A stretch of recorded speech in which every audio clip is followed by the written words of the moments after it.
कहीं भी देखो अंतहीन चीखें और भयंकर दहाड़ें फूट पड़ रही थीं। जहां भी रुद्र प्रताप ने देखा उसे केवल दुष्ट चेहरे दिखाई दिए और आसपास को रंगता हुआ लाल खून उसकी आंखों में चुभ रहा था। वार कारग ब बचाओ। शापों के समुद्र और पहचान से परे दहाड़ने के बीच वैम्पायर्स की चीखें दब गईं। मालिक, हम में से बहुत कम बचे हैं। कम भक्त, क्या ड्यूक्स का काम अभी तक नहीं हुआ? रुद्र प्रताप ने सांस के नीचे शाप दिया। आत्मविश्वास से भरे टॉरस के पीछे पीछे उर्सस के लेबिरिंथ में प्रवेश करने के केवल 3 घंटे हुए थे और फिर भी उसकी सेना का आधे से अधिक हिस्सा पहले ही बलिदान हो चुका था। इसके बावजूद वह अभी तक उन जालों को भी नहीं देख पाया था जो उर्सस ने तैयार किए थे।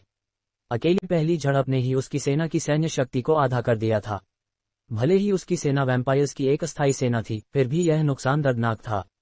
स्वाभाविक रूप से रुद्र प्रताप अब तक के परिणाम से नाखुश था। वह बुदबुदाया, वे इसे और कितना खींचने का प्लान बना रहे हैं? अपने अंगरक्षकों से घिरा टॉरस किंग युद्ध के मैदान पर छाए अराजकता के बावजूद असामान्य रूप से शांत था।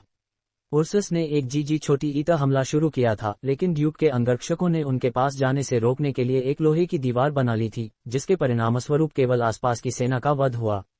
दुर्भाग्यवश रुद्र प्रताप के लिए वह और वैम्पायर्स ही थे जिन्हें इसका सबसे अधिक नुकसान उठाना पड़ा। अब आसपास दुश्मन सहयोगियों से अधिक थे। मुख्य मंच अभी तक प्रकट नहीं हुआ था और पहले ही उसकी ताकत कमजोर हो रही थी। ऐसा नहीं था कि उसमें शक्ति की कमी थी। अगर वह अपनी लालच की शक्ति का भी थोड़ा सा भी उपयोग करता, जो उसके शरीर से बाहर निकलने के लिए चिल्ला रही थी, वह आश्वस्त था कि वह आसानी से क्षेत्र के दुश्मनों का सफाया कर सकता था। हालांकि अगर वह शुरू से ही अपनी शक्ति की बर्बादी करता, जब ड्यूक्स अंततः हस्तक्षेप करते, तो वह अपनी शक्ति रिजर्व के मामले में पीछे रह जाता, जिसके परिणामस्वरूप संभावित रूप से एक प्रतिकूल परिणाम हो सकता था। अभी के लिए उसके द्वारा किया जा सकने वाला सबसे अच्छा काम अपनी शक्ति को दबाते हुए अपने रहस्यमयी भाले पर भरोसा करना था। Swish swish. रुद्र प्रताप ने अपने भाले से अनंत बार प्रहार और आघात किया। शायद इसलिए कि वह पूरी तरह से अपनी शारीरिक शक्ति पर निर्भर था, वह पहले ही सांस फूलने लगा था। हाई उर्सस, जिन्हें एम्प्लीफिकेशन बफ प्रभाव प्राप्त था, वाकई बहुत मजबूत थे। मालिक, आपको एक पल के लिए सांस लेने की जरूरत है। इस डर से जब असली लड़ाई शुरू होगी तो न तो मालिक और न ही मैं इसे सहन कर पाएंगे। एंजेला, जिसने अपने कबीले के अधिकांश सदस्यों को खो दिया था, ने एक चुप वापसी का सुझाव दिया। जैसे ही हम पीछे धकेले जाएंगे, हम अपनी सारी गति खो देंगे। ये कठिन है, लेकिन हमें डटे रहना होगा, रुद्र प्रताप ने जवाब दिया, सिर हिलाते हुए। उर्सस लेबिरिंथ उतना ही जटिल था जितना कि विशाल। इसकी जमी हुई दीवारें डेडालस द्वारा बनाए गए विकृति जाल की तरह थीं। वे घुसपैठियों की सभी दिशा ज्ञान को छीन लेती थीं और पांचों इंद्रियों को अविश्वसनीय बना देती थीं। दुश्मन की सेना जिस एकमात्र चीज पर भरोसा कर सकती थी, वह थी उनकी दृष्टि की भावना, और तब भी कोई नहीं जानता था कि क्या होगा अगर वे ड्यूक को देखना खो देते। रुद्र प्रताप चुपचाप ड्यूक और उसके अंगरक्षकों को देखते हुए अपने भाले की पकड़ कस ली। हाई उर्सस, जो दूरी पर उग्र होकर दौड़ रहे थे, अचानक फैली आंखों के साथ उसकी ओर चार्ज करने लगे। वे शुरू से ही उसे अपना दुश्मन मान रहे थे। वह कड़वाहट से हंसा। यह एक ऐसा गठबंधन था जिसे भरोसे पर नहीं बनाया गया था, लेकिन हाई उर्सस के चेहरों को देखकर उसे अब पता चल गया था कि युद्ध के बाद भी सह अस्तित्व की कोई संभावना नहीं थी। खैर, किसी के साथ हाथ मिलाकर दोस्ती नाटक करना हमारे जैसा नहीं है ना? उसने टिप्पणी की। हाई उर्सस उसके करीब आ गए क्योंकि उन्होंने अपने जबड़े खोल दिए, उसे पूरा निगलने के लिए तैयार। जब हाई उर्सस अभी सामने मौजूद दुश्मन के अचानक गायब होने से भ्रमित हो रहे थे, रुद्र प्रताप ने एक सफेद भालू का सिर पकड़ लिया। भालू ने भयंकर रूप से गर्जा। उसके तेज पंजे गुस्से से उसकी ओर झपटे। रुद्र प्रताप ने फुर्ती से उसके हमलों से बचा और उसकी गर्दन को जबरदस्ती पकड़ लिया, जो उसके हाथों से लपेटने के लिए बहुत मोटी थी। एक गहरी सांस के साथ रुद्र प्रताप ने अपनी लालच की शक्ति की एक छोटी मात्रा छोड़ी जिसे वह पूरा समय दबाए हुआ था। क्रोध। सफेद भालू का मुंह खुल गया। हालांकि उसमें वह भयंकरता नहीं थी जो कुछ पल पहले मौजूद थी। हाई उर्सस का दृश्य, जो हवा के लिए हाँफते हुए अपनी जीभ बाहर निकाले था, उसकी जंगलीपन की तुलना में आनुपातिक रूप से बहुत बेचारा था। रुद्र प्रताप की पकड़ में सफेद भालू के बाल जल्दी से धागों में टूट गए और थोड़े थोड़े में नष्ट होने लगे।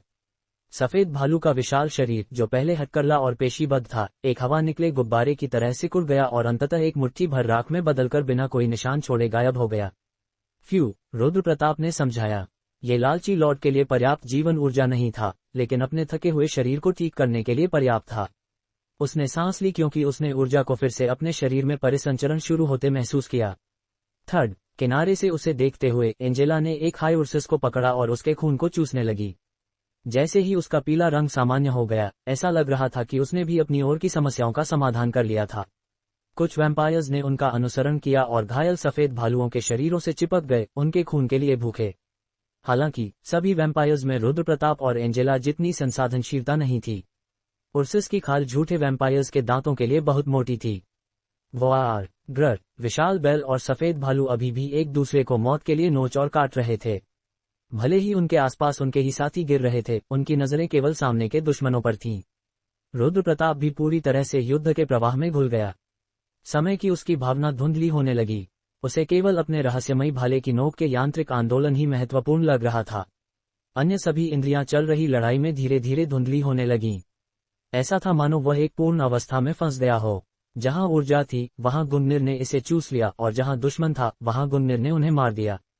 बस इतना ही था। सभी व्यामोह धीरे धीरे गायब हो गए और शून्य को भरने वाली एकमात्र चीजें उसकी सर्जिकल कुशल चालें थीं।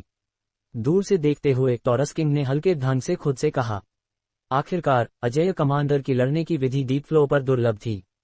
ये स्पष्ट था कि वह अपनी असली ताकत छिपा रहा था, लेकिन अकेली उसकी कुशल चालें छुपी हुई ताकत का पता दे रही थी जिसका मुकाबला कई काउंट्स भी नहीं कर सकते थे।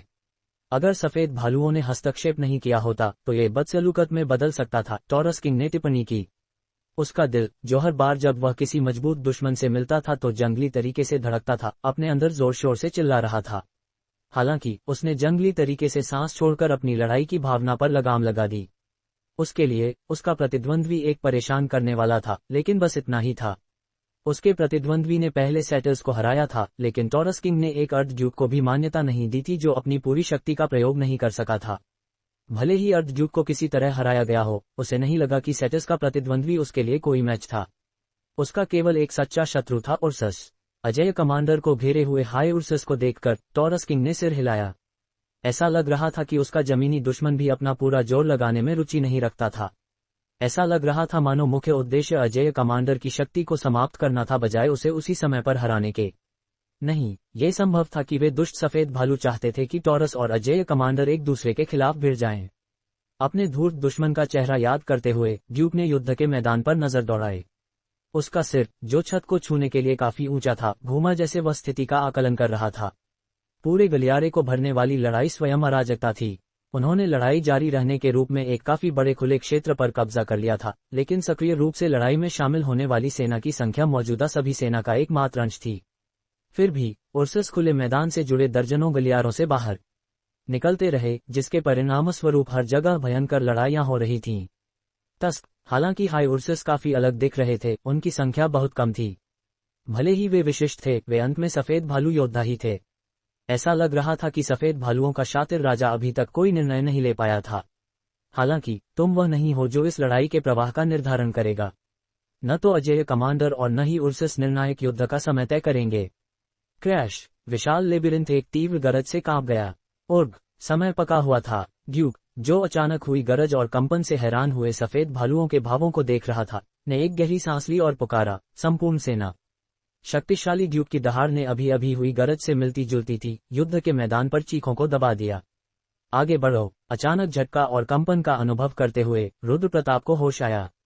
वह बुदबुदाया, क्या ये शुरू हो रहा है? सोचकर कि उर्सस द्वारा बिछाया गया जाल अंततः सक्रिय हो गया था, रुद्र प्रताप को क्षण भर के लिए खुशी हुई, लेकिन वह अल्पकालिक थी क्योंकि उसे एहसास हुआ कि वह कितना गलत था। सफेद भालू परेशान लग रहे थे। ये संभव था कि उन्हें अपने ठंडे दिल वाले शासक द्वारा जाल की पूर्व सूचना नहीं दी गई थी, लेकिन वह संभावना अधिक नहीं थी। अब जब दुश्मन को वांछित स्थान पर लुभाया जा चुका था, इन वफादार योद्धाओं को धोखा देने का कोई कारण नहीं था जो अपने राजा के आदेश पर तुरंत मरने को तैयार थे। वाह! उसी क्षण टॉरस किंग ने गर्जा और टॉरस ने आगे बढ़ना शुरू कर दिया। यह एक संकेत था कि कौन सा पक्ष प्रमुखता ले रहा था। टॉरस, जो अपनी स्थिति बनाए हुए थे, ने एक साथ प्रहार किया क्योंकि उन्होंने उर्सस को वापस धकेलना शुरू कर दिया। युद्ध के मैदान का संतुलन ढह गया और गलियारे से बहने वाले सैकड़ों उर्सस एक पल में कत्ल कर दिए गए। रुद्र प्रताप ने एक कम आवाज में चीख मारी जैसा उसने टॉरस की गतिविधियों को करीब से देखा। क्या यह इसलिए था क्योंकि वह युद्ध में बहुत अधिक डूबा हुआ था, या उसकी इंद्रियां इसलिए अंधी हो गई थी क्योंकि वह अपनी हाईलॉर्ड शक्तियों को छिपाने पर बहुत ध्यान केंद्रित कर रहा था? देर से उसे एहसास हुआ कि ऊर्जा का एक तीसरा स्रोत पास आ रहा था और उसका चेहरा सख्त हो गया। कोई भी बता सकता था कि टॉरस और उर्सस के तुलनीय ऊर्जा की लहर किससे संबंधित थी। एक तीसरा ड्यूक, जो पूर्व से धीरे धीरे पास आ रहा था, अंततः युद्ध के मैदान पर पहुंच गया था। वे काफी जल्दी हैं, रुद्र प्रताप बुदबुदाया।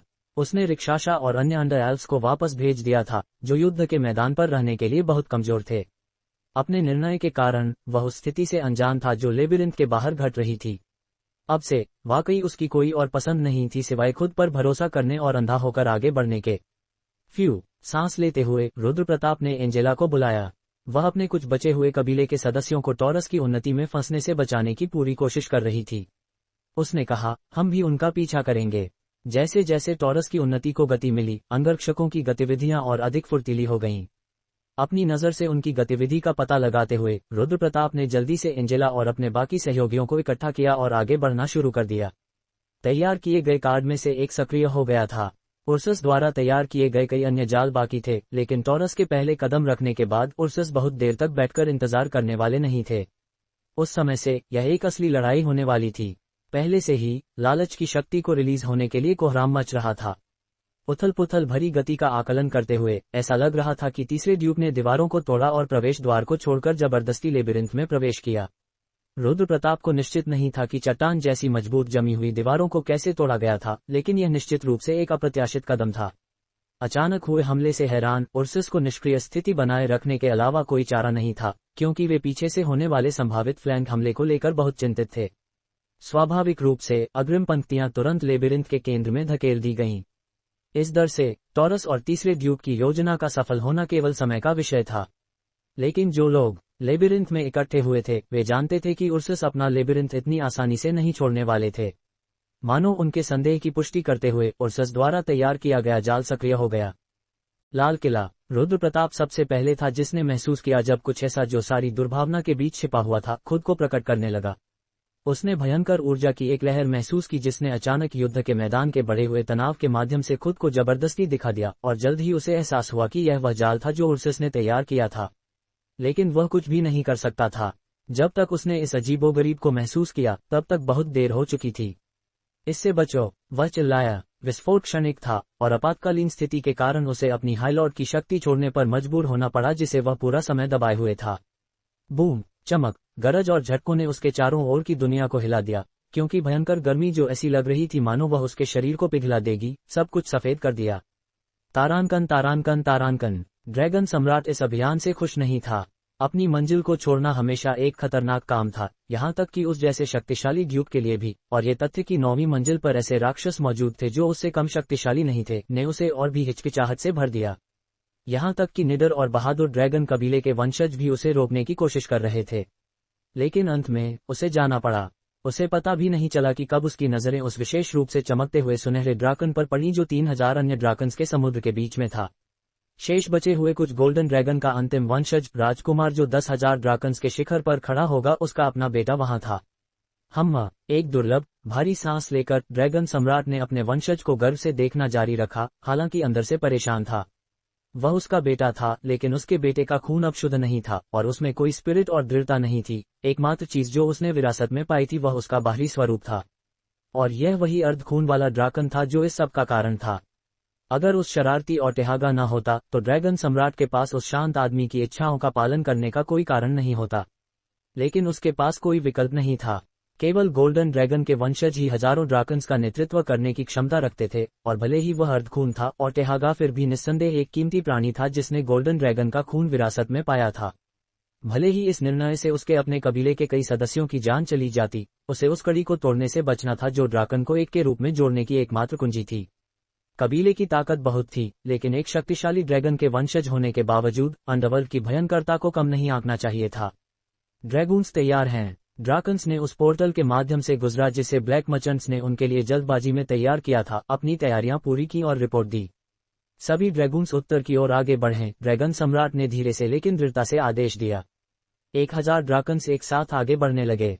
क्लैंग। अचानक ड्रैगन सम्राट के शल्ब गूजियों की तरह खड़े हो गए। उसे जल्द ही पता चल जाएगा क्यों।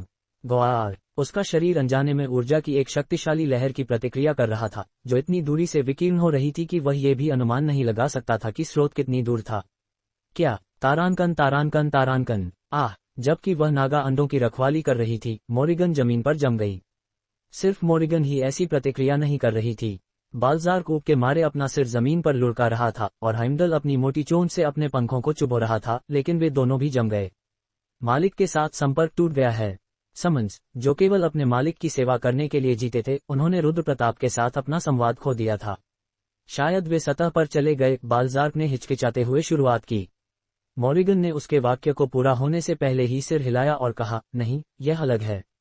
उसमें अपने मालिक के साथ दूरस्थ संचार करने की क्षमता की कमी थी, और किंग्स रिप्रेजेंटेटिव के विपरीत उनके पास उसके इरादों को समझने का कोई साधन भी नहीं था।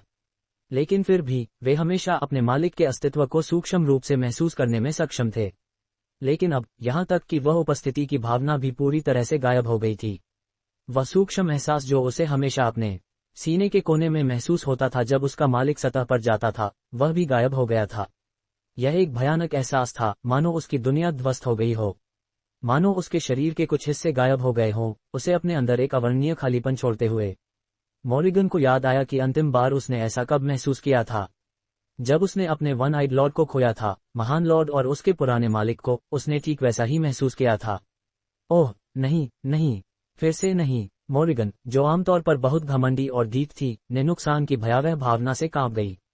शांत हो जाओ, मॉरिगन, बाल्जार्क ने कहा, क्योंकि उसने अपना लुढ़कता हुआ सिर जमीन से उठाया और इसे अपने शरीर से फिर से जोड़ लिया। अगर मालिक को वाकई कुछ हुआ होता, तो क्या तुम सोचती हो कि लेबिरिंथ अप्रभावित रहेगा? सचमुच, लेबिरिंथ, जिसे अपने मालिक की मौत के साथ ही निष्क्रिय होना चाहिए था, पूरी तरह से ठीक था। तारानकन, तारानकन, तारानकन, मालिक, मालिक। रुद्र प्रताप मुश्किल से उन चीखों का जवाब दे पाया जो उसकी धुंधली इंद्रियों के माध्यम से टूटकर आई, जो एक सपने जैसी थीं। एंजेला, मालिक, क्या तुम ठीक हो?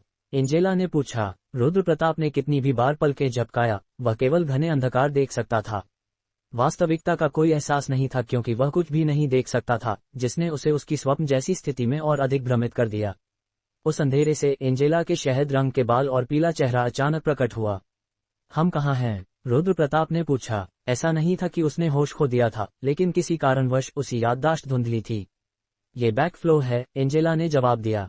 बैकफ्लो? रुद्र प्रताप ने पूछा। वह जानता था कि मंजिलों को लेसर फ्लोज, मिडिल फ्लोज और डीप फ्लोज में बांटा गया था, लेकिन उसने कभी बैकफ्लो के बारे में नहीं सुना था। एंजेला ने हैरान रुद्र प्रताप को शांत भाव से समझाया, यह मंजिलों के बीच मौजूद नकारात्मक सीमा है। यह एक छिपी हुई दुनिया है जहां केवल ट्रू ब्लड वाले प्रवेश कर सकते हैं। शुरू में प्राचीन अंडरवर्ल्ड पर 10 प्राचीन लॉर्ड्स का शासन नहीं था। प्राचीन लॉर्ड्स में से एक था जिसने देर से हाई लॉर्ड के पद को प्राप्त किया और अपनी शक्ति के लिए देर से मान्यता पाया। वह व्यक्ति ट्रू ब्लड वैम्पायर था, अंधेरे का शासक। मुझे लगा था कि ट्रू ब्लड लॉर्ड ने कुछ भी नहीं छोड़ा। रुद्र प्रताप ने शुरुआत की। ऐसा नहीं है कि उसने कुछ नहीं छोड़ा, बस किसी को इसका पता नहीं था, एंजेला ने कहा। इस क्षेत्र में प्रवेश करने के क्षण से एंजेला बहुत आराम से लग रही थी, मानो वह एक पूरी तरह से अलग व्यक्ति बन गई थी। और यह इस क्षेत्र की एकमात्र अजीब बात नहीं थी। अन्य हाईलॉर्ड्स के विपरीत, जिन्होंने कम से कम अपने टुकड़े अंडरवर्ल्ड में बिखेरे थे, ट्रू ब्लड वैम्पायर ने अंडरवर्ल्ड में अपने किसी भी निशान नहीं छोड़े थे, टुकड़ों तो दूर की बात है। हालांकि एंजेला ट्रू ब्लड लॉर्ड के बारे में ऐसे अटल निश्चितता के साथ बात कर रही थी। इसे बहुत अजीब पाते हुए रुद्र प्रताप ने उससे सवाल किया, जिसका एंजेला ने तुरंत जवाब दिया, मैंने बस इसे खुद से पता लगाया। यह अनसुना नहीं था। किसी शक्ति को प्राप्त करने का समय कुछ ऐसा नहीं था जिसका अनुमान लगाया जा सके, और जिस क्षण कोई शक्ति प्राप्त करता है, ऐसा ज्ञान प्राप्त करना अनिवार्य था। क्या मैं तुम्हें बताऊं कि मैंने और क्या सीखा है? एंजेला ने अनसमझ खुशी के साथ कंधे उचकाया। यह विश्वास करना मुश्किल था कि वह कुछ ही क्षण पहले खून और मौत में डूबे युद्ध के मैदान पर थी। मैंने तुम्हें बताया था कि केवल ट्रू ब्लड वाले प्राणी ही इस स्थान पर प्रवेश कर सकते हैं, है ना? उसने अपनी व्याख्या जारी रखा, कहते हुए कि उसने रुद्र प्रताप के साथ रक्त अनुबंध बनाए रखते हुए ट्रू ब्लड प्राप्त किया था, जिसके परिणामस्वरूप एक अपूर्ण जागृति हुई थी जिसने दोनों को बैकफ्लो में कदम रखने की अनुमति दी। दूसरे शब्दों में, मालिक और मैं एकमात्र ऐसे हैं जो प्राचीन काल से इस स्थान पर प्रवेश करे हैं। रुद्र प्रताप के दिमाग में कुछ खटका। वह भ्रम में बुदबुदाया, नहीं। इसका मतलब? एंजेला मुस्कुराई और बोली, बिल्कुल सही। अभी तक किसी और को ये स्थान नहीं मिल पाया था। उसकी सफेद उंगली ने दूर किसी जगह इशारा किया। ये राजा का मकबरा है और भुला दिए गए हाईलॉर्ड का लेबिरिंथ। जब उसकी उंगली ने अंधेरे को छुआ, तो काली दुनिया अचानक बदल गई। अतीत में, जब हाईलॉर्ड्स ने अंडरवर्ल्ड पर शासन किया था, वैम्पायर्स इतने महान थे कि वे प्राचीन लॉर्ड्स के कंधे से कंधा मिलाकर खड़े थे। अंधेरे पर ट्रू ब्लड्स की शासन करने की क्षमता कुछ ऐसी थी जिसे शक्तिशाली लॉर्ड्स भी हल्के में नहीं ले सकते थे, और ट्रू ब्लड का अनुसरण करने वाले कई कबीले और जीव हाईलॉर्ड्स की सेनाओं के बराबर शक्तिशाली थे। हाई लॉर्ड्स ट्रू ब्लड से एक भयानक दुश्मन बनाने से बचने में सक्षम थे क्योंकि उन्होंने आखिरकार उनके शक्तिशाली अंधेरे के शासक को एक लॉर्ड के रूप में मान्यता दी और उन्हें अंडरवर्ल्ड पर अपना अधिराज्य प्रदान किया। हाई लॉर्ड्स को सबसे ज्यादा जिस चीज का डर था वह अंधेरे का क्षेत्र था, जहां यहां तक कि वास्तविकता को भी छिपाया जा सकता था। वास्तविक और अवास्तविक, सर्वव्यापी लेकिन कहीं भी न मिलने वाला। अंधेरे का गढ़ इतना शक्तिशाली था कि इसने शक्तिशाली लॉर्ड्स को भी अपनी परछाइयों से सावधान करने पर मजबूर किया था। रुद्र प्रताप के सामने चमकती संदेश विंडो के पीछे एक लाल कालीन बिछा हुआ हॉल प्रकट हुआ। आपने बैकफ्लो में स्थित लाल किले को खोज लिया है, जो मंजिलों के बीच की सीमा है। लाल किला एक शक्तिशाली वैम्पायर लॉर्ड द्वारा शासित क्षेत्र है, जिसे अतीत में हाई लॉर्ड्स भी सामना करने से हिचकिचाते थे। आप भाग्यशाली हैं कि आप ट्रू ब्लड की शक्ति के स्रोत तक पहुंचे, जिसे अभी तक किसी और ने नहीं खोजा और प्रवेश नहीं किया है। एंजेला ने अतिशयोक्तिपूर्ण ढंग से झुककर और चालाकी से रुद्र प्रताप का स्वागत किया। लाल किले में आपका स्वागत है, मालिक। जबकि अधिकांश लेबिरिंथ व्यवहारिकता पर जोर देते थे और एक भव्यता की भावना देते थे, वे भी अशिष्ट और नीरसता से फीके थे। हालांकि लाल किला स्वयं लग्जरी का प्रतीक था। हर जगह खड़ी मूर्तियां जीवंतता और उत्साह से भरी थीं और उत्कृष्ट और सुंदर थीं। हर दीवार पर लगी पेंटिंग्स विचित्र फिर भी सुरुचिपूर्ण थीं। कालीन पर हर कदम पूर्णता का आभास होता था। जल्दी करो, मालिक, एंजेला ने रुद्र प्रताप को उकसाया, जो मूर्ख की तरह इधर उधर देख रहा था। हम कहाँ जा रहे हैं? रुद्र प्रताप ने एंजेला से पूछा, जो काफी बेपरवाह लग रही थी क्योंकि वह उसकी बांह पकड़े हुए गुनगुना रही थी। एंजेला ने बहुत स्वाभाविक तरीके से जवाब दिया, इतना बड़ा तोहफा मिलने के बाद इसे देखना अजीब होगा, है ना? एंजेला उत्साह से भरी हुई थी। उसका अपना कबीला, जिसमें उसने इतना निवेश किया था, नष्ट हो गया था। उसने इसे अपनी आंखों से नहीं देखा था, लेकिन इतने तीव्र विस्फोट से बचना एक दूर की कड़ी थी। उसका दिमाग इसे जानता था और उसका शरीर इसे महसूस करता था। ट्रू ब्लड वैम्पायर के लिए यह एक दर्दनाक झटका था, जिसकी शक्ति उसके कबीले की संख्या के अनुपात में बढ़ती थी। एंजेला नए खोजे गए लाल किले के माध्यम से अपने नुकसान की भावना को पूरा करने की कोशिश कर रही लग रही थी। चलो चलते हैं, उसने कहा। उर्ग, रुद्र प्रताप ने गुस्से से सांस ली। अब जब उसे एक और हाईलॉर्ड की विरासत मिल गई थी जिसके बारे में उसे कोई जानकारी नहीं थी, वह अपने दिल के जोर से धड़कने को महसूस कर सकता था। लेकिन वह पूरी तरह से यह नहीं कह सकता था कि वह इस पल का आनंद ले रहा था। वह भी थोड़ी देर पहले खूनी युद्ध के मैदान पर था। हालांकि वह बैकफ्लो में प्रवेश करके उर्सस द्वारा तैयार जाल से बचने में कामयाब रहा था, वह केवल इस बात पर आभारी होने के लिए बहुत लालची था कि वह जिंदा बच गया। इसके अलावा अगर उसने बैकफ्लो में घूमने में बहुत अधिक समय बिताया तो युद्ध का लूट का आनंद गलत व्यक्ति को मिलेगा जिसमें उसने इतनी मेहनत की थी। भले ही लूट न हो, 9वीं मंजिल के ड्यूक्स दुश्मन थे जिन्हें उसे किसी न किसी दिन हराना था। इस प्रकार वह एक ऐसी स्थिति से बचना चाहता था जिसमें उसके अलावा कोई एकमात्र विजेता जीत की लूट पर एकाधिकार करके नाटकीय रूप से मजबूत बन जाए। लेकिन फिर भी वह एंजेला को तुरंत झटक नहीं सका। ट्रू ब्लड लॉर्ड द्वारा छोड़ी गई विरासत नकारने के लिए बहुत आकर्षक थी। भले ही उसे नहीं लगता था कि वह अन्य हाईलॉर्ड्स के विपरीत खून के संबंध के माध्यम से पारित की गई विरासत का मालिक बन पाएगा। बस पड़े हुए ट्रू ब्लड लॉर्ड के कलाकृतियों में से कुछ को इकट्ठा करना भी उसके युद्ध प्रयास के लिए एक बड़ा वरदान साबित होगा। चिंता मत करो, वे अभी भी दूसरी तरफ लड़ रहे हैं, एंजेला ने मुस्कुराते हुए कहा, शायद उसकी चिंता को देखकर तुम दूसरी तरफ की स्थिति की जांच करने में सक्षम हो। रुद्र प्रताप ने पूछा, विस्तार से नहीं, लेकिन मैं बता सकती हूँ कि हिंसक और शक्तिशाली जीवन ऊर्जाएं जैसे हम बोल रहे हैं बुझ रही हैं, एंजेला ने जवाब दिया। रुद्र प्रताप ने सोचने के लिए रुका, फिर निर्णय लिया कि अभी भी कुछ समय बाकी था। आखिरकार अगर वह अभी वापस जाता भी तो वह केवल अपनी शक्ति खोता रहेगा, क्योंकि वह बर्बाद हो चुके टॉरस और बदला लेने वाले उर्सस के बीच की लड़ाई में फंस जाएगा। अपना निर्णय लेते हुए रुद्र प्रताप ने अपनी गति बढ़ाना शुरू कर दिया। एंजेला उसे ले जाने के लिए उत्साहित थी। वे बहुत लंबे समय तक चलते रहे। अंततः रुद्र प्रताप शानदार ढंग से सजे हुए गलियारे के माध्यम से लाल किले की गहराइयों में पहुंचा। लाल किला, जिसे लंबे समय तक बिना मालिक के छोड़ दिया गया था, एक नए मालिक को स्वीकार करने के लिए तैयार है। इसका लाल लेबिरिंथ कोड मानो खून से टपक रहा हो, उन दोनों का स्वागत करने के लिए लहराया।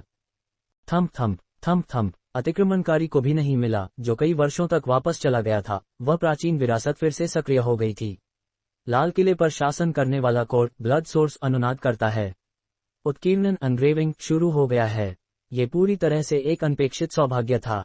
रुद्र प्रताप यह अनुमान लगा रहा था कि वह उर्सस के जाल में फंसेगा और हार का सामना करेगा, लेकिन उसने कभी नहीं सोचा था कि उसके लिए इतनी बड़ी किस्मत इंतजार कर रही थी। रुद्र प्रताप ने धीरे धीरे अपनी आत्मा के साथ कोर को समायोजित किया, साथ ही अपने अंदर छिपी लालच की शक्ति को नियंत्रित किया जो उसके अंदर तड़पने लगी थी। लेकिन उसका धड़कता हुआ दिल जल्दी ही रुक गया। उसने भयंकर हानि की भावना से एक आह भरी, मानो उसके पूरे शरीर की सारी ऊर्जा निकाल ली गई हो। उत्कीर्णन विफल रहा। तुम योग्य नहीं हो। लाल किले पर शासन करने वाले एकमात्र योग्य शासक वे हैं जिन्होंने ट्रू ब्लड विरासत में पाया है। दुर्भाग्यवश, जबकि तुम्हारे नियंत्रण में एक ट्रू ब्लड वैम्पायर है, तुम स्वयं ट्रू ब्लड के सीधे स्वामी नहीं हो। जब रुद्र प्रताप ने सोचा कि सब कुछ ठीक चल रहा था, तभी एक समस्या आ गई। वह एक पीले, थके हुए चेहरे के साथ त्योरी चढ़ाए खड़ा रहा क्योंकि उसकी विशाल ऊर्जा भंडार एक आते हुए पानी की लहर की तरह सूख गए। अगर वह चाहता तो वह वैम्पायर लॉर्ड की विरासत में निहित ऊर्जा को निगल सकता था। उसके लिए यह एक आसान काम होता। उसके सामने एक स्वादिष्ट दावत बिछा दी गई थी, बस अपनी लालच की शक्ति को छोड़कर वह आसानी से वह पा सकता था जो वह चाहता था। हालांकि रुद्र प्रताप ने ऐसा करने की इच्छा का विरोध किया। बैकफ्लो में स्थित लाल किले का अस्तित्व इसे नष्ट करने के लिए बहुत आकर्षक था। किला, जिसमें लॉर्ड की अनुमति के बिना कोई भी कदम नहीं रख सकता था, स्वयं में अमूल्य था। ऐसे खजाने को लेकर और उसे फेंक देना एक वास्तव में मूर्खतापूर्ण कार्य होता। उत्कीर्णन संभव नहीं है। ब्लड सोर्स ने तुम्हें अस्वीकार कर दिया है। रुद्र प्रताप ने अभी किसी भी स्थिति से बचने के लिए फिर से उत्कीर्णन को सक्रिय करने की कोशिश की, लेकिन ब्लड सोर्स ने अपने उच्च मानकों को बनाए रखा। उसने अपने विकल्पों पर विचार किया। वह अपने सामने बिछाई गई स्वादिष्ट भोजन को खाना चाहता था।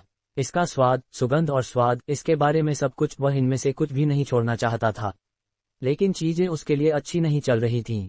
कोर ने उसे बार बार अस्वीकार कर दिया और उल्टा सिस्टम संदेश ने उसे चेतावनी देना शुरू कर दिया। जो तुम बैकफ्लो तक पहुंचे हो, वे युद्ध के मैदान में न तो अंदर हैं और न ही बाहर।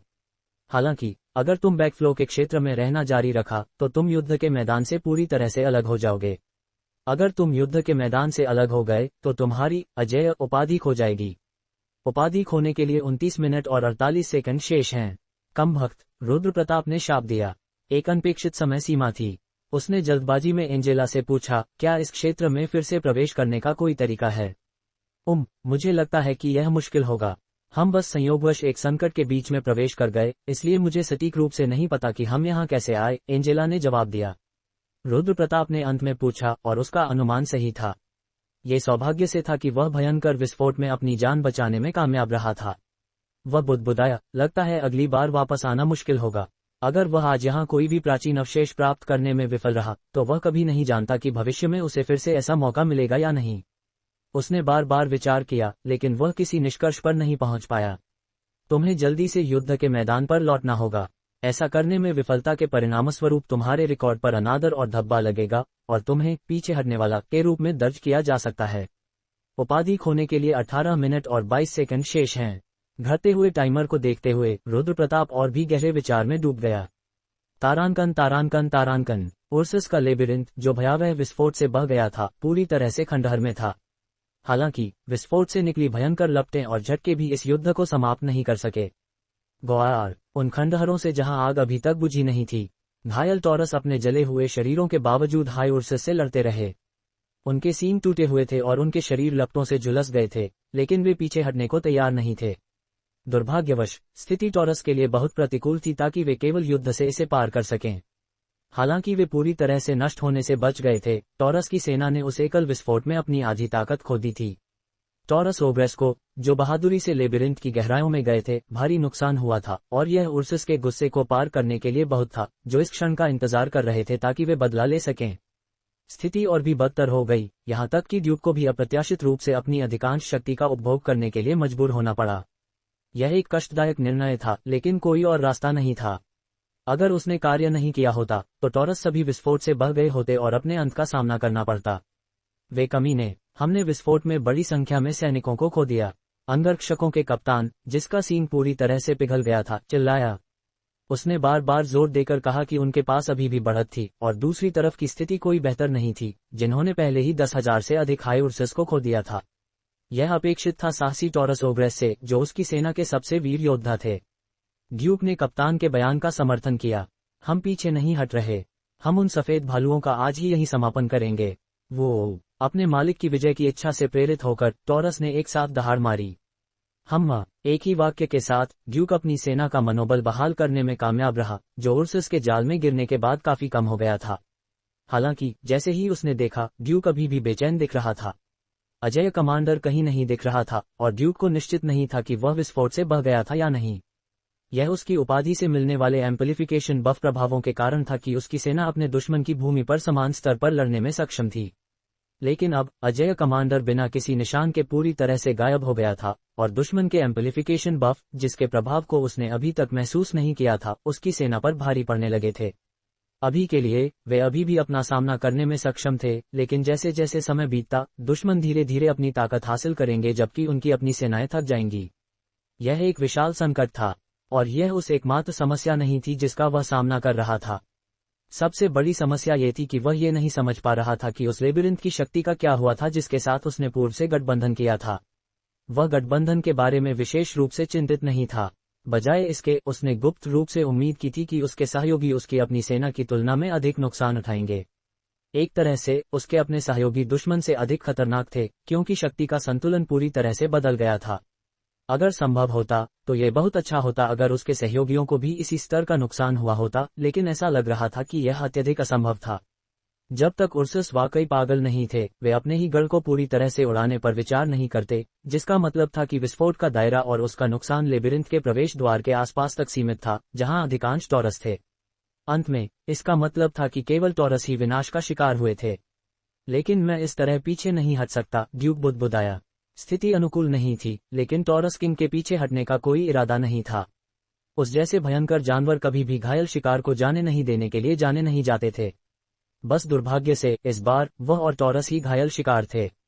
जब तक वे उर्सिस को हराकर उनका लेबिरिंथ कोर नहीं ले लेते, टॉरस का कोई कल नहीं था। वह इसे अंत तक ले जाने के लिए दृढ़ था। हालांकि उसकी इच्छा की ताकत के बावजूद स्थिति और अधिक प्रतिकूल होती जा रही थी। थके हुए टॉरस अपनी सीमाएं दिखा रहे थे, जबकि उर्सिस समय के साथ लेबिरिंथ से मिलने वाले एम्पलीफिकेशन बफ के कारण ठीक हो रहे थे। दोनों सेनाओं के बीच शक्ति का अंतर बढ़ता जा रहा था, मानो कोई उनके बीच की खाई को और चौड़ा कर रहा हो। और आखिरकार सब कुछ के पीछे का असली कारण स्वयं को प्रकट कर दिया। तुम कितनी बेचारी दिख रहे हो, टॉरस किंग, एक विशाल सफेद भालू युद्ध के मैदान पर घूमते हुए उपहास के स्वर में बोला। टॉरस किंग ने बात सुनने से इनकार कर दिया और जवाब दिया, ये बात उससे सुनने में आ रही है जिसने अपने कीमती हाई उर्सिस को खो दिया है। यह उनके बलिदान के माध्यम से मैं अपने शत्रु का खून वेदी पर बहाने में सक्षम हूँ। इस प्रकार 10,000 हाई उर्सिस की मौत व्यर्थ नहीं गई। अपने आरामदायक स्वर के विपरीत उर्सिस किंग भारी कदमों से टॉरस किंग के करीब आता रहा। उसके हाथों द्वारा चुने हुए सफेद भालू गार्डों ने थके हुए टॉरस को कुचल दिया, क्योंकि वे अपने मालिक के लिए रास्ता बना रहे थे। सफेद भालुओं के राजा का टॉरस ड्यूक को ठीक होने का कोई समय देने का कोई इरादा नहीं था। ओह पुराने दुश्मन, आज तुम्हारा आखिरी दिन होगा। उर्सिस किंग ने अपने गार्ड को एक तरफ धक्का दिया और आगे बढ़ा। युद्ध के मैदान पर उसकी शुरुआती उपस्थिति के विपरीत वह अचानक तेजी से आगे बढ़ा और दोनों राजाओं के बीच फंसे टॉरस बेसहारा बह गए, अपने राजा को बेनिशान छोड़कर। वार! ड्यूक के दो सींगों के बीच एक बिजली प्रकट हुई, इतनी शक्तिशाली और विनाशकारी बिजली जो भयंकर विस्फोट को दूर धकेलने में सक्षम थी, संघनित ऊर्जा से बाहर आए और उसके दुश्मन की ओर चली गई। लेकिन उर्सिस किंग पीछे हटने को तैयार नहीं था। उसके मजबूत जबड़ों के बीच एक सफेद रोशनी इकट्ठी हुई और फिर सीधे टॉरस किंग की ओर निकल गई। बिजली और ठंड की लहर, दो शुद्ध ऊर्जाएं जो स्वाभाविक रूप से अंडरवर्ल्ड की गहराइयों में कभी मौजूद नहीं रहीं, एक दूसरे की ओर उड़ रही थीं। भागो, हम इसमें फंस जाएंगे। दो शक्तिशाली ऊर्जा विस्फोटों की टक्कर की उम्मीद में टॉरस इधर उधर बिखर गए। उस क्षण उनके सामने खड़े सफेद भालू उनकी सबसे कम चिंता का विषय थे। दुश्मन के पास भी ड्यूक के ऊर्जा विस्फोटों से बचने का कोई तरीका नहीं था। हम निश्चित रूप से होने वाले विस्फोट की प्रत्याशा में दोनों तरफ की सेनाएं जमीन पर लेट गईं, अपने शरीरों में सभी शक्ति केंद्रित करते हुए। हालांकि जैसे जैसे समय बीतता गया, उनके आसपास का माहौल चुप रहा। उन्हें जो विस्फोट मिलने की उम्मीद था, उसके बजाय उन्होंने एक रहस्यमयी व्यक्ति का दम भरा हुआ स्वर सुना। तारांकन तारांकन तारांकन। समय सीमा से बंधे होने के कारण रुद्र प्रताप को बैकफ्लो छोड़कर वापस वास्तविकता में लौटने के लिए मजबूर होना पड़ा। उसकी आंखों में सबसे पहले बिजली की भयंकर गरज और ठंड की कड़वी लहर पड़ी जो उसे लगी। स्थिति को समझे बिना भी उसने जल्दी से अपनी शक्ति छोड़ दिया। हाईलॉर्ड की विशाल ऊर्जा जिसे वह दबाए हुए था, जल्दी से सभी दिशाओं में फैल गई, और लालच की शक्ति जो धीरे धीरे खुद को प्रकट कर रही थी, उसने लालच से अपना मुंह चौड़ा खोल दिया। ऊर्जा की दो शाखाओं वाली लहरें जो उसकी ओर जंगली तरीके से आ रही थीं, लालच की शक्ति द्वारा तुरंत निगल ली गईं और बिना किसी निशान के गायब हो गईं। रुद्र प्रताप ने संतुष्टि के साथ सांस ली, क्योंकि उसने अपनी ऊर्जा को बहाल होते महसूस किया जो बैकफ्लो द्वारा खप गई थी, तुरंत बहाल हो गई थी।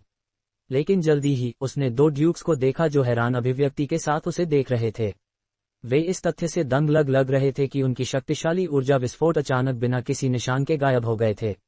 थोड़ा ज्यादा ही आनंद ले रहे हो, क्या ऐसा नहीं? खून से ढके लेबिरिंथ के खंडहरों को देखकर रुद्र प्रताप ने सिर हिलाया। कैसे तुम? विशाल उर्सस जो सफेद ठंड की लहर के पीछे छिपा हुआ था, उसने देर से रुद्र प्रताप की युद्ध के मैदान पर उपस्थिति को नोटिस किया। यह एक विशाल सफेद भालू था जो इतना बड़ा था कि वह शाब्दिक रूप से पहले से बड़े हाई उर्सस पर नजर रख सकता था। ये स्पष्ट था कि वह उनकी सेना का नेता था। तो तुम सफेद भालुओं के नेता हो, रुद्र प्रताप ने कहा। उसने जारी रखा, वाकई अंडरवर्ल्ड में किसी पर भी भरोसा करना मूर्खता है। वह विस्फोट केवल टॉरस को निशाना बनाने के लिए नहीं लग रहा था। ओह! बड़ी पीली आंखों वाले भयभीत विशाल सफेद भालू को देखकर, जो मिमिर ने उसे बताया था, वहां कोई ईश्वर जैसा व्यक्तित्व मौजूद नहीं था। वैसे भी यह एक राहत है। मैं सोच रहा था कि क्या करूं अगर हम संवाद नहीं कर पाए जैसा कि तुमने भेजा था, क्योंकि मुझे तुम्हें वाकई कुछ बताना था। रुद्र प्रताप ने बहुत खुश होते हुए मुस्कुराते हुए कहा। तुमसे मिलकर खुशी हुई, तुम कमीने। दुष्ट ड्रैगन का उदय। युद्ध में प्रवेश करते समय दोनों पक्षों की अपनी अपनी गुप्त योजनाएं थीं, लेकिन परिणाम से सफेद भालुओं के पक्ष को अधिक परेशान होना पड़ा। रुद्र प्रताप अपने दुश्मन की ताकत में अचानक आए वृद्धि के कारण हार के कगार पर धकेला जा चुका था, और उसके दुश्मन ने उस पर एक आकस्मिक विस्फोटक हमले से उसे मारने की भी कोशिश की थी। वह ऐसे दुश्मन के प्रति दयालु नहीं हो सकता था जिसने उसे 2 बार पीठ में छुरा भोंकने की कोशिश की थी। अजेय विजेता की स्पष्ट शत्रुता का सामना करते हुए उर्सस किंग काफी राजी खुशी से दिख रहा था। उसने टिप्पणी की, तुम एक निर्दयी विजेता हो जो एकता का अर्थ नहीं जानते, और एक खतरनाक तानाशाह हो जो हार नहीं जानता और जीवित रखने के लिए बहुत खतरनाक है। पीछे मुड़कर देखें तो सफेद भालू ड्यूक के शब्द पूरी तरह से अनुचित नहीं थे। हालांकि जो कुछ भी हुआ था, उसके बावजूद इस बात की कोई संभावना नहीं थी कि प्रत्येक पक्ष दूसरे की स्थिति को समझ पाए और चीजों को शांतिपूर्ण तरीके से समाप्त कर पाए। खैर, बात को लंबा खींचने का कोई फायदा नहीं है। रुद्र प्रताप ने सफेद भालू के शब्दों को उदासीनता से स्वीकार किया और फिर जारी रखा, क्योंकि अभी महत्वपूर्ण भविष्य है। जैसे ही उसने बोलना समाप्त किया, रुद्र प्रताप की उपस्थिति विस्फोटित हो गई। हैघत! सफेद भालू ड्यूक ने गहरी सांस ली और अपनी शक्ति को बाहर निकाला। उसके जबड़ों के बीच सफेद रोशनी चमकी और उसके सख्त बाल लाखों ब्लेड की तरह तेजी से खड़े हो गए। चूंकि वह था जिसने अजेय कमांडर को भड़काया था, स्वाभाविक रूप से उसने मान लिया कि हमला उसी की ओर था। हालांकि उसकी उम्मीदों के विपरीत अजेय कमांडर एक अलग दिशा की ओर भागा, टॉरस की ओर, जो उनके शब्दों को समझ नहीं पाने के बावजूद उनकी ओर घूर रहे थे। तारानकन तारानकन तारानकन। टॉरस ड्यूक अजेय कमांडर के अचानक फिर से प्रकट होने के कारण घबरा गया। हालांकि उन्होंने गठबंधन में प्रवेश किया था, ये देखते हुए कि युद्ध के मैदान पर शक्ति का संतुलन बदल गया था, वह अपने सहयोगी पर अब भरोसा नहीं कर सकता था। हालांकि सफेद भालुओं के प्रति अजेय कमांडर द्वारा दिखाई गई शत्रुता कुछ हद तक असामान्य थी। हालांकि वह दोनों के बीच की बातचीत को नहीं समझ पाया, लेकिन वह बता सकता था कि अजेय कमांडर स्पष्ट रूप से शत्रुतापूर्ण था। कठोर माहौल को देखकर ड्यूक मन ही मन मुस्कुराया।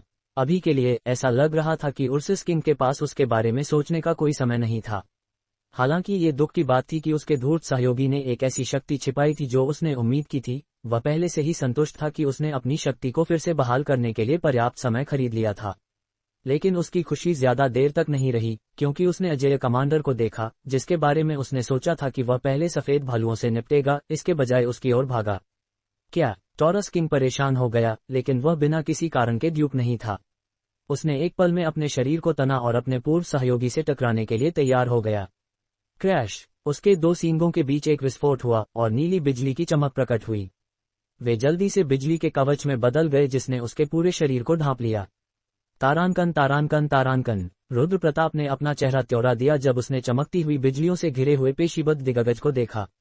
उसने एक आकस्मिक हमले की कोशिश की थी, लेकिन ये काम नहीं किया।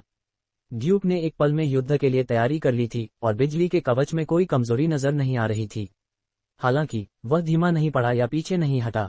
जाहिर है, उसके सामने खड़ा विशाल बैल एक शक्तिशाली प्रतिद्वंद्वी था।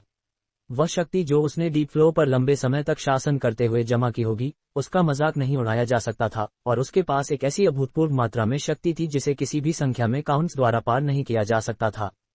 फिर भी वह ड्यूक उन सबसे कमजोर प्राणी था जो वहां इकट्ठे हुए थे।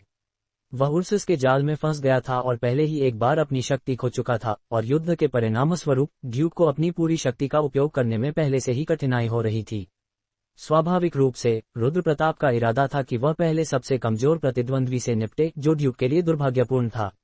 हाँ, रुद्र प्रताप ने अपना भाला निशाना बनाया। क्योंकि वह आगे बढ़ता रहा इससे पहले कि उसे ड्यूक की ओर उड़ा दिया। कार्ग, वह प्राचीन हथियार जो कभी अपने लक्ष्य से नहीं चूका था, हवा में गरजता हुआ गुजरा। क्लैंग, ड्यूक एक कदम पीछे गया क्योंकि भाला अजेय कमांडर की सारी ताकत के साथ उसकी ओर उड़ा था। कार्ग, रहस्यमयी भाला ड्यूक के बिजली के कवच से टकराकर वापस छलांग लगाया, लेकिन ये जल्दी से वापस आ गया और अजेय कमांडर के हाथ में समा गया। उसने भाला एक बार फिर फेंका। क्लैंग, इस बार ड्यूक 2 कदम पीछे हटा। क्लैंग, क्लैंग, क्लैंग, धीरे धीरे ड्यूक की ओर भाले की उड़ान की गति बढ़ गई। ड्यूक अब लगातार पीछे धकेला जा रहा था, मानो वह पीछे की ओर पीछे हट रहा हो। वह चिल्लाया, हटो तुम कमजोर लोगो। अजेय कमांडर की अत्यधिक उपस्थिति से कांपने के बावजूद टॉरस किंग के अंगरक्षक अपने मालिक को उसकी मुश्किल स्थिति से बाहर निकालने के लिए आगे बढ़े, बस रहस्यमयी भाले की शक्ति में फंसकर और टुकड़े टुकड़े हो गए। एक पल में क्षेत्र टॉरस के खून से ढक गया और खूनी लाल कोहरे ने क्षेत्र को ढक लिया। वार, हालांकि ड्यूक के लिए वह छोटा सा क्षण कुछ जरूरी समय खरीदने के लिए पर्याप्त था। वह एक बार फिर आगे बढ़ा और अपना सिर नीचा किया और उसके 2 विशाल सींगों के बीच बिजली का एक और विस्फोट चमका। रुद्र प्रताप ने अपना दूसरा हाथ बढ़ाया जो रहस्यमयी भाला नहीं पकड़े थे और अपनी ओर उड़ते हुए बिजली के प्रहार को पूरी तरह से अवशोषित कर लिया। ऊर्जा इतनी मजबूत थी कि उसे अपनी उंगलियों की नोक पर झुनझुनी महसूस हुई, लेकिन यह उसकी अपनी शक्ति के माध्यम से टूटने के लिए पर्याप्त नहीं थी। क्लैंग, रहस्यमयी भाला फिर से टॉरस किंग की ओर उड़ने लगा। हालांकि इस बार ड्यूक पीछे नहीं हटा। ये जानते हुए कि वह बिना किसी रास्ते के घिर जाएगा, उसने पीछे हटने से इनकार कर दिया, अजेय कमांडर की ओर भागना और उसका सामना करना चुना। रुद्र प्रताप ने एक बार फिर ड्यूक पर अपना भाला फेंका जो अपनी बिजली के साथ एक हो गया लग रहा था, इससे पहले कि वह अपने पीछे सफेद भालू की ओर देखा। सफेद भालू स्थिति में अचानक आए बदलाव से अनजान लग रहा था, लेकिन अब वह जल्दी से इस अचानक विकास का फायदा उठाने के तरीके पर विचार कर रहा था। रुद्र प्रताप को पता था कि उसके पास ज्यादा समय नहीं था। उसे सफेद भालू द्वारा स्थिति का फायदा उठाने का मौका मिलने से पहले क्रोधित टॉरस को अपने वश में करना था। इस प्रकार उसने अपने शक्ति स्तरों को और ऊंचा किया। विशिष्ट क्षमता फ्रॉस्ट बैटलफील्ड सक्रिय हो गया है। 300 मीटर के दायरे में एक शक्तिशाली ठंडी आभा उत्पन्न हुई है। दुश्मन की गति धीमी हो गई है और उनकी कठोर खालें भी भंगुर हो गई हैं। फ्रॉस्ट आर्मर सक्रिय हो गया है। बर्फ का ये कवच पहनने पर आप किसी भी हमले के झटके को महसूस नहीं करेंगे। फ्रॉस्ट ब्लेड्स सक्रिय हो गए हैं। सैकड़ों फ्रॉस्ट ब्लेड्स आपके दुश्मन के दिल पर दागे जाएंगे। ठंड एक पल में हर जगह फैल गई। ये रुद्र प्रताप की उम्मीद से कहीं अधिक प्रभावी था। इसके प्रभाव इसलिए प्रबल हुए होंगे क्योंकि उर्सस के लेबिरिंथ की जन्मजात ठंडी विशेषता के कारण, उस भाग्य के कारण वह एक और शक्ति को बाहर निकालने में सक्षम था। यह एक पूरी तरह से नई शक्ति थी जिसका उसने पहले कभी उपयोग नहीं किया था। सबसे उदात्त और शक्तिशाली नागराजा ड्रैगन किंग पुनः प्रकट हुआ है। प्राचीन काल से पूरी तरह से अनुपस्थित ड्रैगन की शक्ति अंडरवर्ल्ड में फिर से प्रकट हुई है। रुद्र प्रताप की नाजुक मानवीय त्वचा के माध्यम से हर जोड़ से कठोर शल्क और नुकीले उभार निकल आए।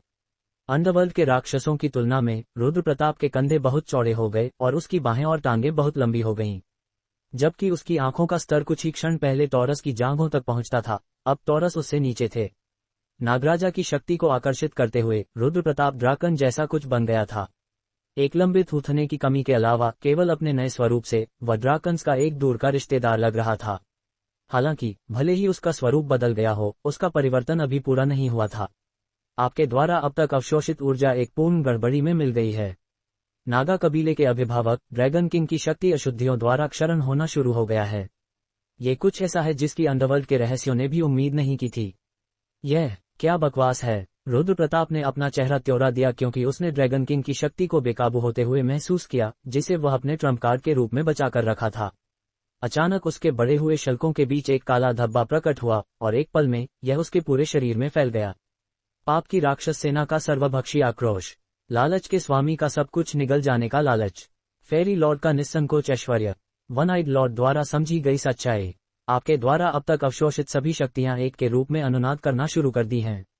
कोई भी परिणाम क्या होगा इसकी भविष्यवाणी नहीं कर सकता। कोई और विकल्प नहीं है। जिस क्षण ड्रैगन किंग की शक्ति प्रकट हुई, आपके भीतर की सभी ऊर्जाएं एकजुट होना शुरू हो गईं। आप केवल प्रार्थना कर सकते हैं कि परिणाम आपके लिए अनुकूल हो। अचानक हुए बदलाव को देखने के बावजूद विशाल बैल अंधाधुंध रूप से आगे बढ़ता रहा। हालांकि जब उसने अर्ध ड्रैगन अर्ध मनुष्य को जगह पर जमा हुआ देखा, ड्यूक ने और भी तेजी से गति बढ़ा दी, चिल्लाते हुए, तुम कमीने, मैं तुम्हें पहले हराऊंगा और फिर उन बेचारे सफेद भालुओं का काम तमाम करूंगा। रुद्र प्रताप टॉरस किंग के शब्दों को नहीं समझ पाया, लेकिन उसे उनके पीछे की जीत की भावना महसूस हुई। उसी समय उसके पीछे से एक सफेद रोशनी फूट पड़ी और एक भयंकर उपस्थिति खुद को दिखाने लगी। मैं बाद में तुमसे हिसाब किताब चुकाऊंगा, उर्सस किंग ने चिल्लाकर कहा। स्थिति का निरीक्षण करते हुए उसे लगा कि अब पहले से अधिक खतरनाक प्रतिद्वंद्वी से निपटने का समय आ गया था। रुद्र प्रताप दोहरे हमले से भरा हुआ था और उसके हिंसक आक्रोश के साथ उसकी अनुनाद करने वाली ऊर्जाएं एक उथल पुथल भरे तूफान में बदल गईं, इससे पहले कि वे अंततः शांत हो गईं। संयोजित होना शुरू करने वाली ऊर्जाएं अंततः एकजुट होने में विफल रहीं। आपके भीतर निहित ऊर्जाओं को कबीले के अभिभावक ड्रैगन किंग की ऊर्जा की शुद्धता को दूषित करने से रोकना असंभव था। सबसे उदात्त नागा और नागा कबीले के अभिभावक ड्रैगन किंग दुष्ट ड्रैगन बन गया है। तारानकन तारानकन तारानकन। अपने मालिक के साथ संचार बहाल हो गया था, लेकिन इससे एक बुरी भावना जुड़ी थी। मोरिगन और अन्य समन्स अभी तक राहत महसूस नहीं कर पाए थे। क्रैक! अचानक एक शोर ने समन्स को बाधित किया, जो पहले से ही तनाव से किनारे पर थे। क्राक! अपना सिर मुड़ाते हुए मोरिगन की आंखें फैल गईं। नागा अंडे, जो दरारों से ढके हुए थे, बदल गए थे और फटना शुरू हो गए थे। एक नीली बांह दरारों में से एक से बाहर निकली। नागा! तारानकन तारानकन तारानकन। दुष्ट ड्रैगन की भयावह जागृति में सबसे पहले बलिदान होने वाला टॉरस किंग था। उसने आत्मविश्वास से अपने शक्तिशाली बिजली के हमलों के साथ आगे बढ़ा, लेकिन जब वह दुष्ट ड्रैगन के करीब पहुंचा तभी उसने अपनी जगह समझी। पीछे हटना अब बहुत देर हो चुका था। इस प्रकार वह बस अपना सर्वश्रेष्ठ कर सकता था। टॉरस किंग को संकट का एहसास हुआ और उसने जाना कि अगर वह एक पल के लिए भी रुका तो इसका मतलब उसका अंत होगा।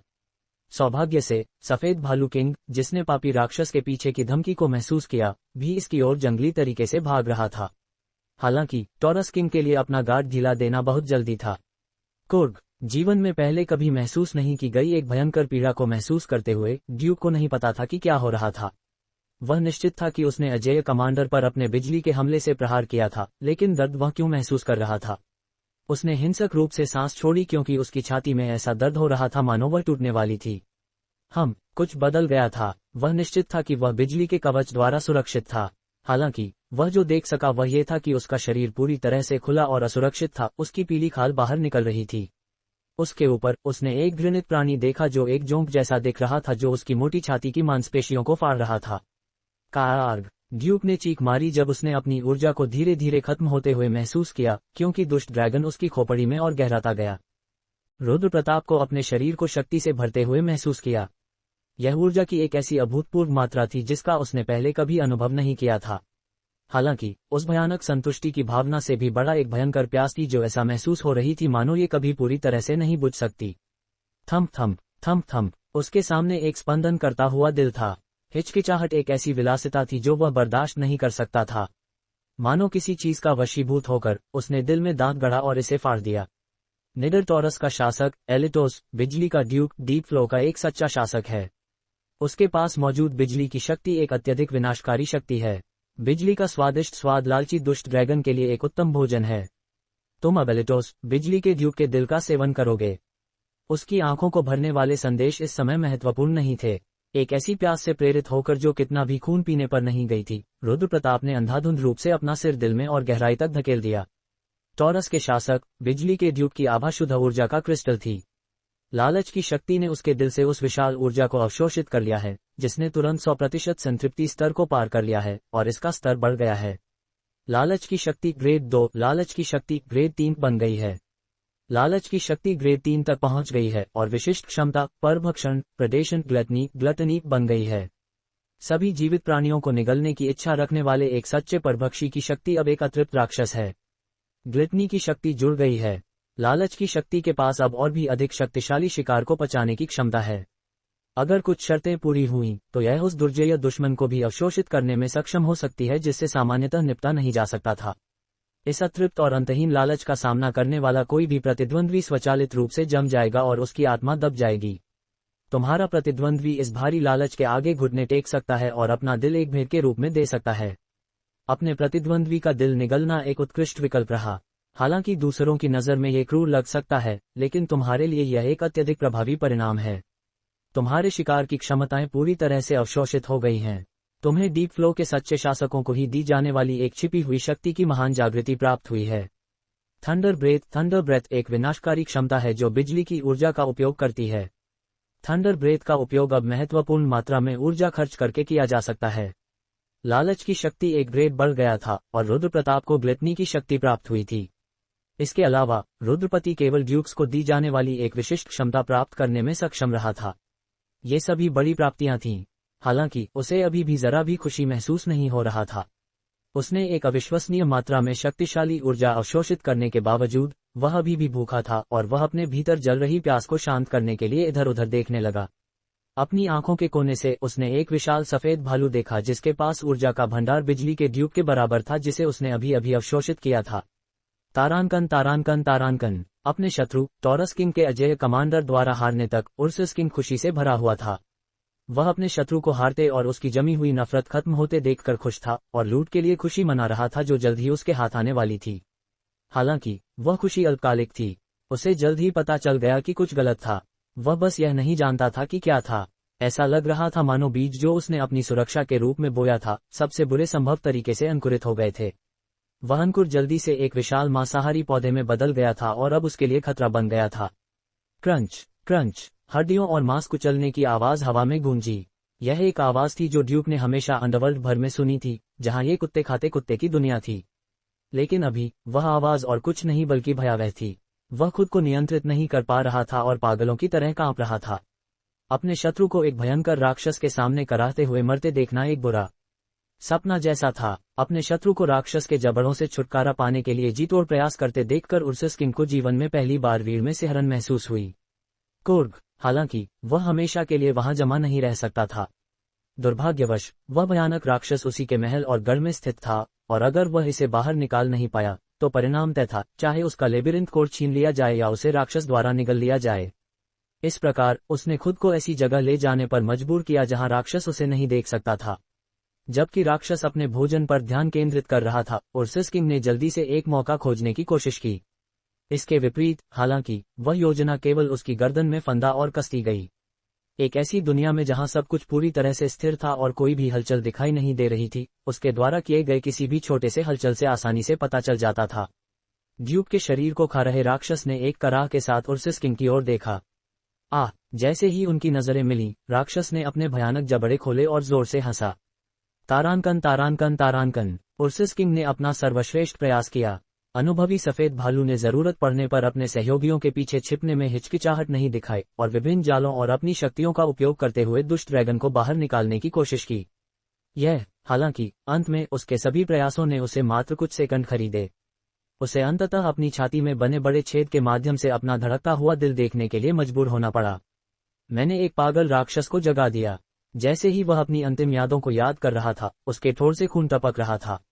यह एक ऐसा युद्ध था जिसे जीतने की उसकी संभावना बहुत अधिक थी, लेकिन जफर जो उसने अपने शत्रु के लिए तैयार किया था अंततः खुद उसी के लिए साबित हुआ।